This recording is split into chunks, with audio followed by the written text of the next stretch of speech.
Rocks being the outline of a series of keyhole garden beds in the backyard. The garden that I'm reworking was also overrun with creeping thyme. Thyme was creeping up on the garden beds.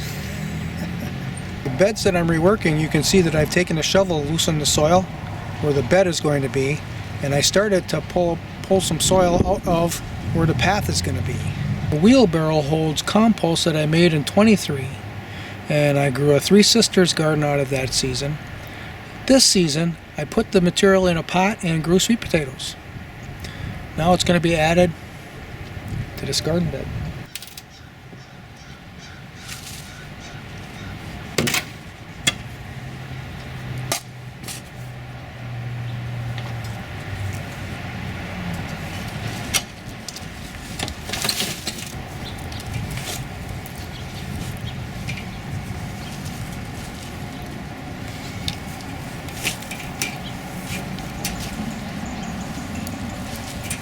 In digging the path, now I added topsoil to the bed, so now the bed is thicker with topsoil.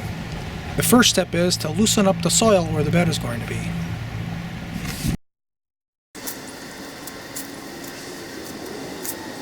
First path I dug out, and the topsoil thickened the bed. Second one that I dug out, similar, went on down to the new bed. So now I got room for a third, and we're going to do that right now. The buckets I had compost in, I added compost to the bed before I threw the soil up on top of it from building the path.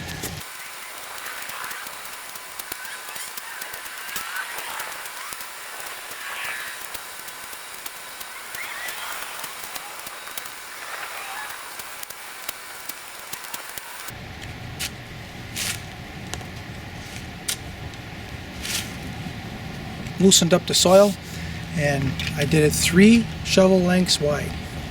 That's a single reach bed where I can reach across the entire bed from one path.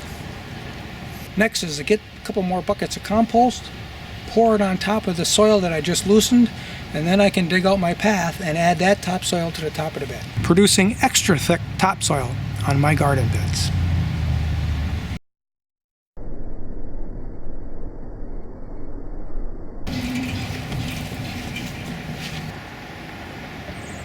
New canes of black raspberries showing nice color.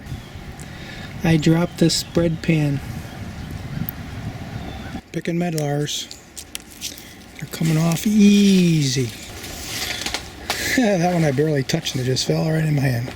It's warm in the cabin. That's nice when you come in from outside. Cutting my visit short because I forgot to bring food. And I forgot... there's 2 other things I forgot, but I forgot what I forgot. So, I'm going to get the garlic planted at least and harvest a few things. I forgot my tripod. That was another thing for this camera. And I'm going to harvest and I'm going to plant the garlic. I'm going to harvest some roots.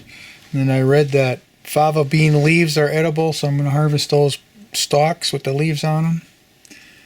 And I guess that's it. Then I go back. Without question, these are the largest UP commercial grade garlic clove I've ever grown. I'm getting better at all this stuff. So I picked out the 21 largest. And I've got them positioned. This is how I'm going to plant them in the bed. And I'm going to plant them right now. So all I do, just shove them in the ground. That's the side where the root's going to grow. Shove them in. This is a mixture here of my compost and worm dirt in the center of this bed. They should grow really good here too. The next step is complete. I covered the beds with chicken wire. I've had squirrels dig up garlic in the past, although not up here at camp. And this has been my solution to keep them from digging them up. And I don't want the squirrels here to learn. So, chicken wire it is. Just covering with the straw. 5 best bulbs of elephant garlic. And one really stands out right here. This is a monster. So this one I'm going to break apart and plant into the bed that it was growing in. And I've already added amendments to that bed. I'm not worried about lack of nutrients or anything. Plus, everything is so fertile here. Soil life is just contributing a lot of fertility. Oh, yeah. There's some big ones in there. And some of my mediums. A couple of smalls. I just want to take the largest ones. 2, 3, 4, 5. One little one I can eat and I can find out what it tastes like. Of course, this isn't little compared to some of the other ones. Look at these big things here. 6 of them. 6 out of one bulb, and 6 of them that are monsters. I think the one I planted was actually bigger than these even. That's what gave rise to this monster bulb. Oh, maybe, I don't remember. I got it in a video, but it's not that important. So those are going to go in a bed, and then these others I'm going to break apart and just randomly plant them in all the beds. Another important aspect worth mentioning is every one of these elephant garlics grew a flower head producing seeds. So there's probably seeds in here. Now these are 10 of them that I picked out of those 5 that I'm going to plant. I better label it because I'm getting forgetful.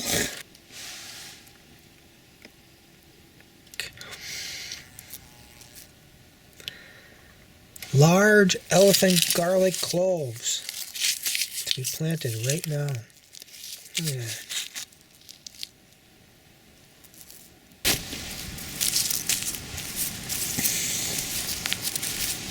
Radish bed that I so carefully planted and took care of, shaded from the afternoon sun so they wouldn't bolt, and they didn't. And now they're going to reward me. Let's see, I'll pick a couple big ones here. And maybe some in the middle. Starting to figure that out. Oh, here's a nice one. Look at this. Ooh, yeah.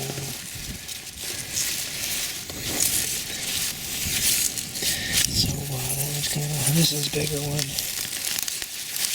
Oh yeah. The leaves I've been dehydrating a little bit and then chopping them up, putting them in the freezer. Of course, these older ones I don't do. That's an old one.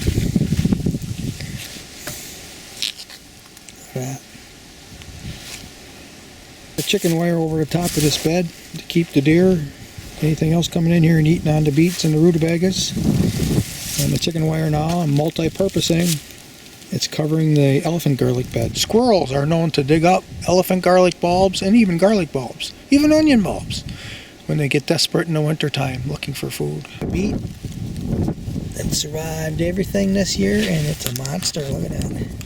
Oh, it's hard as a rock. Oh, it is really hard. I was going to grab that, but I don't know. Maybe I should pull this other chicken wire over.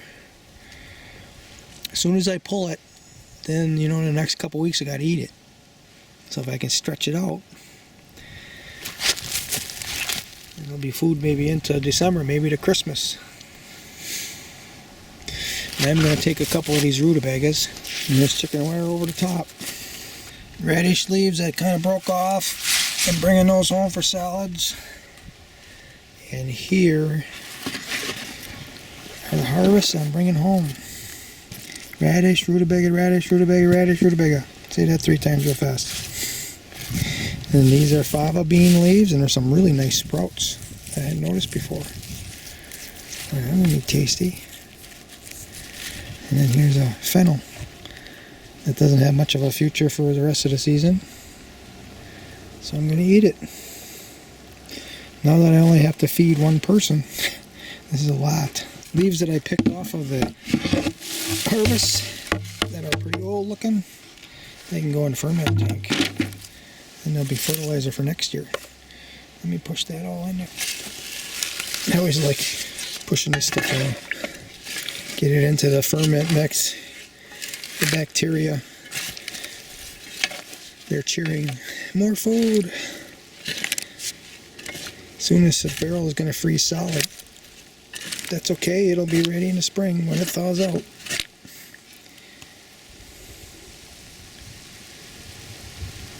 Carrots to feed the deer, and look at how moldy it got. I don't want to feed that to the deer. Might make them sick. wasn't here for 10 days to move things around. I guess that's what I get. But that's okay. It'll go in the ferment tank. We'll make use of it for garden fertilizer. Thanks, Albano, for your concern that you went through this. Definitely helps that you could offer me a little advice on this, maybe. I'm 10 days since I was served divorce papers, and the first week was just terrible isn't even a word.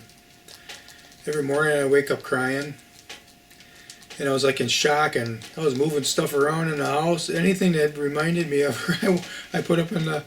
Well, first I brought her over to the shop and told her she should come get it, and then she said, "Oh, I can't move anything because we're in divorce or whatever." So, well, I can move stuff, but probably she meant from the house to the shop. So I went and picked it all back up, and I put it in the farthest room upstairs. And one morning I took I got pictures on the living room wall, pictures and paintings, and I took it all off and put it all upstairs, and then all the walls were empty, and I come down and look at it, and I'm like, oh God, I couldn't stand that either, so I went and got some of them, put them back up. There was something in the room there. So,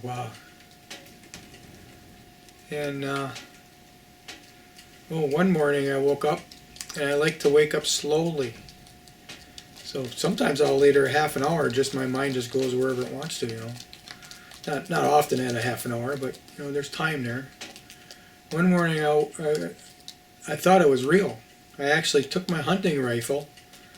I call it my 7 mag for hunting deer, and I put the butt of it on the floor, and I had the barrel at the bottom of my chin pointed up through my head, and I was getting ready to pull the trigger, and I was wondering, well, once I pull this trigger I won't even know it. That's what I was thinking. I woke up and holy God, I couldn't believe it.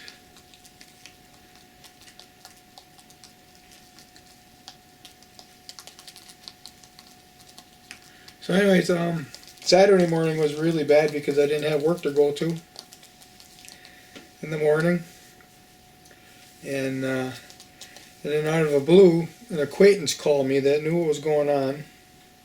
I only had one guy call me and talk to me about it, I had a couple other calls. Well, my dad called me one evening, asked me how I was doing. But this fellow, I had talked to him the day before. He kind of blubbered a little bit, And, how you doing? He called under a pretense of I had some problems with batteries. And then he started, well, how you doing? And I told him. And he's one guy I'm just telling everything to. This is what's going on. This is how I'm feeling. So now I'm feeling a little bit better because I'm not thinking about this more in her terms. I'm thinking, well, what do I have to do going forward now? And I did hire an attorney. This attorney does have a lot of experience. I was in shock when that first happened, and I just typed in the internet, divorce attorneys Manitowoc, and this one came up top of the list. And I thought, well, I'll start calling on the list, see who wants to, because she hired an attorney. I had no choice. I got, when you're facing an attorney in court, they'll just twist you around and hang you out to dry.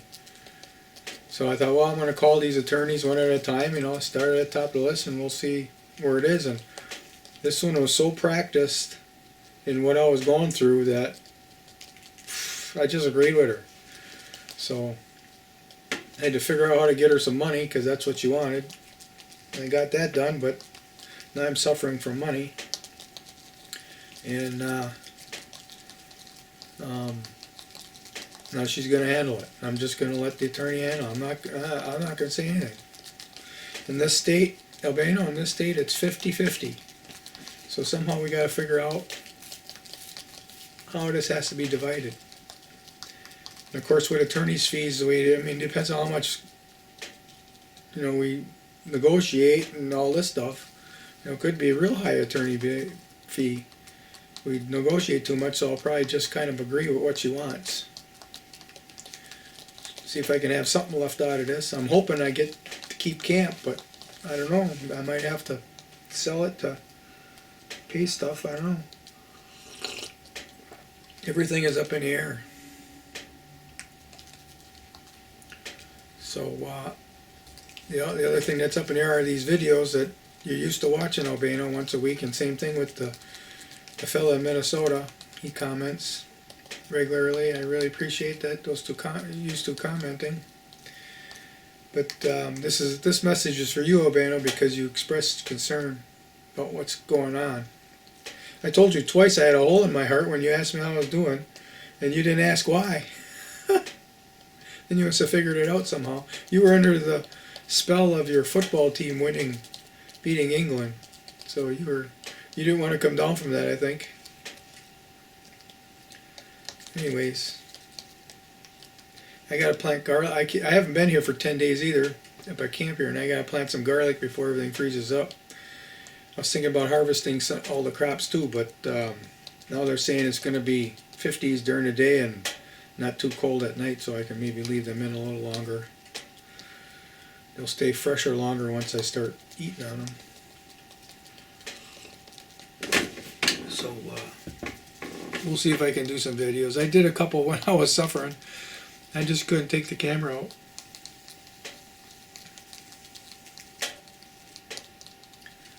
So we'll see what happens.